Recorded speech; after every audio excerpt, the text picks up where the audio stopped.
that as a result of Brexit, the current immigration system in the UK is about to change, and we will go on to have a look at what those changes will entail. Now, the government first set out its proposed changes to the current immigration system in an immigration bill back in 2018. And at that time, they were talking about a new system which ended free movement,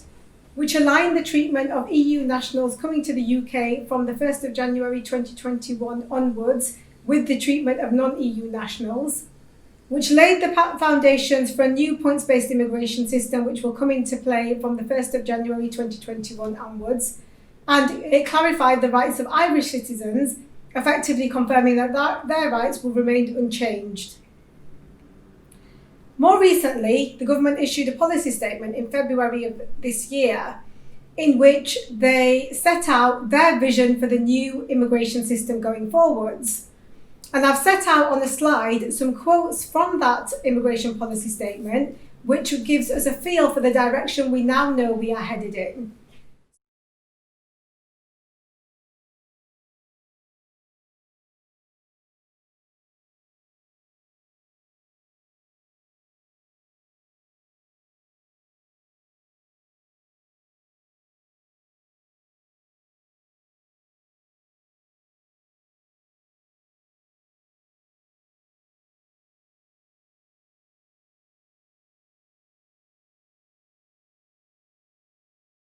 So what we can see from this policy statement is that things are going to dramatically shift and employers are going to have to get used to what the new system will entail. So what will be the impact on the government's now firm decision to end free movement of EU nationals? Well, firstly, it will mean that employers who currently have unlimited access to the EU labour market will no longer have such unlimited access to that EU labour market, and there will become restrictions around who is eligible to come into the UK for work from the EU. Secondly, it means that EU nationals who are eligible to come into the UK for work from the 1st of January 2021, when the new system comes into play, will for the first time be subject to skills thresholds and salary thresholds, and importantly, will also be subject to a requirement to be able to speak English at the requisite level before they are entitled to come to the UK for work. And that is a shift away from the current system under which none of these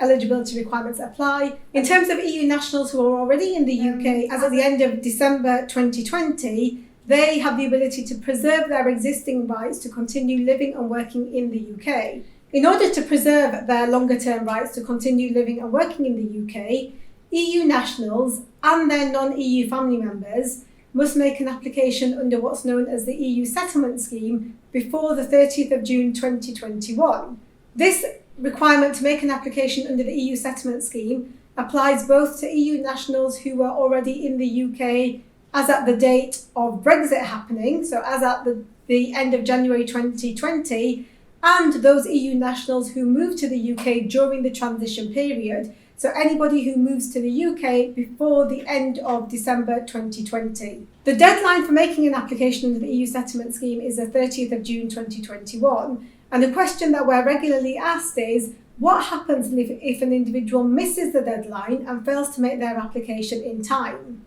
Well, at the moment, the UK government is very much downplaying the potential consequences if an individual misses the deadline and fails to make an application. And what they're saying is anybody who doesn't make an application before the 30th of June 2021,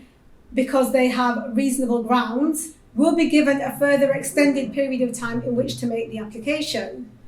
But the reality is that that kind of rhetoric is unlikely to last forever, and there will come a point where the government needs to make a firm decision on how it's going to treat individuals who don't make the application under the EU settlement scheme in time, because as things currently stand under the current legal framework, if those individuals don't have an alternative right to be in the UK, either under the points-based system or under some other right to be living and working in the UK, then they don't have the legal right to be here, and therefore would be that they are required to return to their country of origin. So far, over 3 million applications have been made to the EU settlement scheme, and although there are no definite numbers in terms of how many EU nationals are in the UK and are required to make an application under the settlement scheme,